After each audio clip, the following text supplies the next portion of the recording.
So hello guys, good morning, welcome back to my channel. তো আজকে সকাল সকাল দুজনকে ফুলকো ফুলকো লুচি আর ছোলার তরকারি বানিয়ে দিলাম।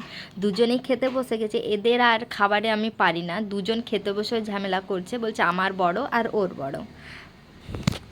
ঈশান মিষ্টুকে খেতে দিয়ে আমিও বসে গেছি খেতে। আমার প্রচুর খিদে পেয়েছে, তাই আমিও পুরো 3টে ফুলকো ফুলকো লুচি তরকারি চানিয়ে বসে গেছি। কালকে ছিল টিচার ডে, তো কালকে আর কিছুই করা হয়নি, কারণ মিষ্টুর ম্যাম মানে অনেকগুলো টিউশন করে, তাই কালকে মানে আসতে পারেনি টিচার ডের দিনে। তো আজকে এসেছে।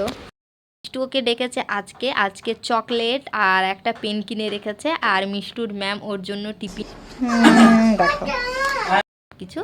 তো মিষ্টু এগুলো দেখছে। তারপর মিষ্টুর ম্যামকে আমি ভিডিওতে নিতে পারছি না, কারণ কি ও ভিডিওতে আসতে চায় না, তাই আমি ওকে নিচ্ছি না। আর এত দূর থেকে এসেছে, তা খাবার খাওয়াই ছাড়বো না, সেটা হতে পারে না। তাই আমি রান্না করে রেখেছিলাম। তারপর তিনজনকে দিয়ে দিয়েছে খেতে, মিষ্টু, ঈশান আর ওর ম্যাম। তো আজকের জন্য এতটুকুই। ভিডিওটা যদি ভালো লাগে তাহলে একটা লাইক করবেন।